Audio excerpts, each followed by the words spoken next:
वकील गुणरत्न सदावर्ती ने सामाजिक कार्यकर्ता सोनम वांगचुक के आंदोलन और उसे मिल रहे राजनीतिक समर्थन पर तीखा हमला बोला है। उन्होंने सवाल उठाया कि क्या दिल्ली में चल रहा आंदोलन संविधान और कानून के दायरे में है।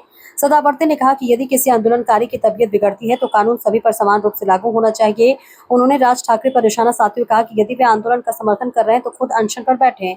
इसके साथ ही सदावर्ती ने महाराष्ट्र की राजनीति एसटी महामंडल परिवहन मंत्री प्रताप सरनाईक और उद्धव ठाकरे पर भी तीखी प्रतिक्रिया दी है और टिप्पणियां की हैं। वंदे मातरम, जय श्री राम, जय हो भारत का संविधान। आज आपल्या समक्ष आणि एकूण ज्या प्रकारे महाराष्ट्रामध्ये राजकारण केलं जाऊ पाहत आहे त्या संबंधानं मुख्यत्वे आज बोलण्याचा उद्देश आहे। विद्यार्थी चळवळीमध्ये प्रदीर्घ काळ काम केलेला एक छोटासा कार्यकर्ता म्हणा किंवा संशोधक राहिलेला विद्यार्थी म्हणा किंवा आता कायद्याचा विद्यार्थी म्हणा म्हणून आपल्या समक्ष बोलत आहे। बोलताना मला खास करून एक बाब लक्षात आणून द्यायची आहे, ती म्हणजे ज्या प्रकारे वैद्यकीय परीक्षेच्या आधारावर आणि त्या विद्यार्थ्यांच्या भावनांच्या आधारावर इमोशनल ब्लॅकमेलिंग करून जे राजकीय ज्या प्रकारची पोळी भाजण्याचा प्रयत्न म्हणजे देशात आणि राज्यात सुद्धा चालू झाला आहे आणि म्हणून विद्यार्थ्यांच्या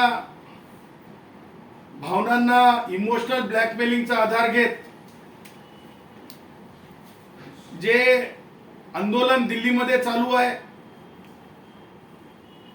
त्या आंदोलनाला लोकशाहीमध्ये प्रत्येकाला आंदोलन करण्याचा अधिकार आहे, इथपर्यंत ठीक आहे। परंतु आंदोलन करणारे भारताच्या संविधानाला मानतात की नाही असा माझा प्रमुख प्रश्न आहे। जर आंदोलन करणारे भारताच्या संविधानाला मानत असतील तर माननीय उच्च न्यायालयाने मुंबईच्या देखील जरंगेची प्रकृती जेव्हा खराब होत होती त्यावेळेस जे निर्देश दिले होते आणि दिल्ली उच्च न्यायालयामध्ये सुद्धा सोनम वांगचुक यांच्या बाबतीमध्ये जे याचिका दाखल झालेली आहे संविधानिक भूमिकेच्या आधारे म्हणजे राईट टू लाईफच्या आधारे, मग सोनम वांगचुकांना हे सांगायचे का की ते संविधानापेक्षा मोठे आहेत, देशामध्ये आक्रमकता आणून ह्या सगळ्या गोष्टी का केल्या चालल्यात तर युवकांना भावनिक आधार बनवला चाललाय। मला दुसरा मुद्दा म्हणजे तुम्हाला मरेपर्यंत उपोषण करता येत नाही, मरेपर्यंत उपोषण करता येत नाही हे सत्य असताना का तुम्ही संविधान विरोधी ढोलकी वाजवत आहात, संविधान विरोधी हलकी वाजवत आहात, संविधान विरोधी हलकी वाजवत आहात। दुसरा मुद्दा,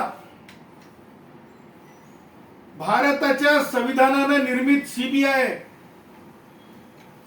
वर भरोसा नाही का सोनम वांगचुकचा? मला सांगा। त्याचबरोबर मला या निमित्ताने विचारायचंय, आता काय राज ठाकरेला सोनम वांगचुकला तपास अधिकारी करायचे का? सोनम वांगचुक आणि राज ठाकरेला वैद्यकीय पूर्व परीक्षेचं मला म्हणजे आमच्या ढोबळ भाषेत म्हणायचंय तर काय ढेकळं करतात का? कोणत्याही भावनांवर स्वार व्हायचं? मला आमच्या गुराखी भाषेतच सांगायचं झालं तर राज ठाकरे आता वाजंत्री झाल्यासारखं हलकी वाजवणारे झालेत का आणि स्वतःचे विषय संपले का? आणि म्हणून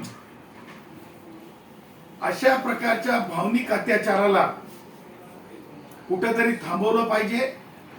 पूर्व परीक्षा असतील किंवा परीक्षा असतील त्याच्यामध्ये जर काही अक्षम्य चुका किंवा पेपर फुटीचे प्रकरण हे निंदनीय गंभीर असले तरी न्याय संस्थेवर, विशेष तपास यंत्रणेवर विश्वास ठेवायचा असतोच. आणि ह्या सर्व गोष्टी लक्षात घेता मुंबईमध्ये सुद्धा आता मोर्चा काढला जाईल किंवा मोर्चाला आता मुंबईचा पाठिंबा तुम्ही असं माध्यम सुद्धा हे जे डबल ढोलकीवाले आहेत त्यांच्यातून तुम्ही बातम्या दाखवता. मुंबईचा कशासाठी पाठिंबा आहे? आता त्यातल्या त्यात राज ठाकरे पुरतं बोलायचं झालं तर राज ठाकरेला आता पुळका सोनम वांगचुकचा. मला असं वाटतं सोनम वांगचुकच्या बाजूला सोनम वांगचुकला सांगाव की आता संविधानिक दृष्ट्या, राईट टू लाईफच्या दृष्ट्या तुला बसता येत नाही, त्यांना बाजूला काढा आणि राज ठाकरेने जाऊन उपोषण करून दाखवा. बिना माल वडता माल वडायचा नाही. आणि म्हणून मला हे समजत नाही, उचलली जीभ लावली टाळाला, कोणाच्या भावनेनं पायदळी तुडवायचं. अरे ते विद्यार्थी आहेत, त्या विद्यार्थ्यांना दुसरी परीक्षा झालेली आहे, त्या परीक्षेचे निकाल अवेटेड आहेत, आरोपी अटक आहेत. असा आहे का काय पुरावा की माननीय शिक्षण मंत्री पद हे मान्यच असतात? माननीय शिक्षण मंत्री त्यांच्या बाबतीमध्ये काही हे आहे, लिंक आहे, असं काय आलंय का? राज ठाकरे टीईटीच्या बाबतीमध्ये बोलायचं ना, जरा जास्त प्रगल्भ वाटले असते. कारण राज्यात तर नाही, तुम्ही वार्डात थोड्या बहुत राहिल्यात, काही जे चांगलं काम करणारे छोटे मोठे नगरसेवक तिथपर्यंत राहिलात, त्याच्यावर तुमचं बोलणं येत नाही. परंतु तुम्हाला ज्या गोष्टी माध्यमांना आकर्षित करता येतात त्याच्यावर तुम्ही माध्यमाचे प्रतिनिधी येणार नसेल तर आता ट्विट करून सोडायले तुम्ही. ह्या सगळ्या गोष्टी डबल ढोलकी हे थांबल्या पाहिजेत. आणि त्या पुढे जाऊन राज ठाकरेच्या पार्टीत राज ठाकरेला कोणी विचारणार आहे की नाही हे असे प्रश्न आहे. म्हणजे विचारणार म्हणजे संमती, म्हणजे पाठीराख किंवा राज ठाकरेंच्या बाबतीमध्ये समर्थक आहे की नाही कोणी. कारण मी बघितलं राज ठाकरेच्या मुलाला, म्हणजे आमच्या भाषेत आम्ही आपली औलाद म्हणतो, औलादीला येऊन राज ठाकरेचं पाठराखण करण्याची वेळ आली. म्हणजे सांगायचं तात्पर्य की आपली पार्टी, आपण कौटुंबिक पार्टीपर्यंत गेल्याच्या नंतर सुद्धा प्रत्येकानं राजकीय पक्ष सार्वजनिक असतात. आपण तशा प्रकारचं खुलून वागलं पाहिजे, राहिलं पाहिजे, परंतु तसं होताना दिसत नाही.